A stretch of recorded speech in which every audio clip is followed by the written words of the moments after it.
हाँ तो बच्चों, स्वागत है आपका मेरे चैनल रोशन क्लासेस पर। तो कल वाली वीडियो में हमने कर लिया था क्वेश्चन नंबर 3 तक, एक्सरसाइज 10.1 पेज नंबर 428 वेक्टर का। अब हम आज करेंगे क्वेश्चन नंबर 4 और क्वेश्चन नंबर 5। दोनों ही अच्छे क्वेश्चन हैं, ध्यान से समझते हैं। ठीक है बच्चों, देखो कोल इनिशियल, इक्वल और कोलिनियर, वैसे तो मैंने इंट्रोडक्शन में पढ़ा रखा है, लेकिन एक बार फिर बता देता हूं। को इनिशियल वेक्टर होते हैं वो वेक्टर जो जिनका स्टार्टिंग पॉइंट सेम हो। चलो इसमें देखो कौन से वेक्टर ऐसे लग रहे हैं जिनका स्टार्टिंग पॉइंट सेम हो।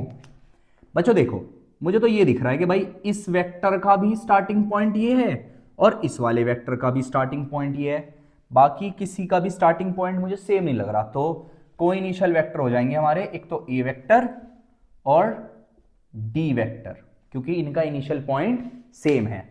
बुक में आंसर गलत दे रखा है तो कंफ्यूज मत होना कि सर ने गलत करा दिया, ये ठीक है, उसे भी करेक्ट कर लेना। इक्वल वेक्टर, बच्चों इक्वल वेक्टर क्या होते हैं? दो वेक्टर इक्वल तब होते हैं जब उनका मैग्नीट्यूड सेम हो और उनकी डायरेक्शन भी सेम हो। ठीक है बच्चों, दो वेक्टर इक्वल तब होते हैं जब उनकी मैग्नीट्यूड सेम हो और डायरेक्शन भी सेम हो। चलो तो देखते हैं। देखो ये स्क्वायर्स की साइड हैं, यानी आमने सामने वाली साइड तो मैग्नीट्यूड तो सेम होगा। तो हम देखते हैं डायरेक्शन।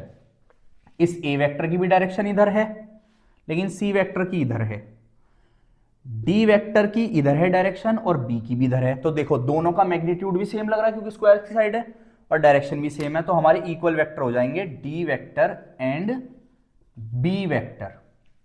ठीक है बच्चों, इसके बाद कोलिनियर समझो। कोलिनियर कौन से वेक्टर होते हैं?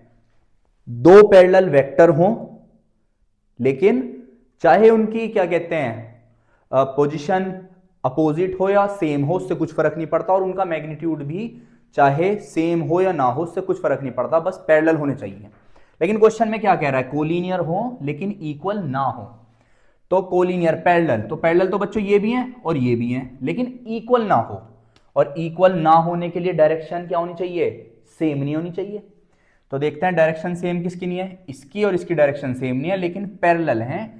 तो ए और सी वेक्टर हमारे हो जाएंगे कोलिनियर, क्योंकि दोनों बच्चों क्या हैं? पैरेलल, लेकिन नॉट इक्वल। इक्वल क्यों नहीं है? क्योंकि इसकी डायरेक्शन इधर है और इसकी डायरेक्शन इधर है। आई बात बच्चों समझ में? चलिए तो क्वेश्चन नंबर 5 का आता है, मैं ट्रू फॉल्स बताना बच्चों। देखो तो समझ में आ गया होगा कोइनिशियल, इक्वल और कोलिनियर। ठीक है, अब ये आराम से हो जाएंगे। ए और माइनस ए कोलिनियर है बच्चों। देखो एक वेक्टर का मतलब हो सकता है इधर की तरफ और माइनस ए वेक्टर का मतलब होगा इधर की तरफ। तो दोनों वेक्टर पैरेलल तो हैं, खाली इनकी डायरेक्शन चेंज है।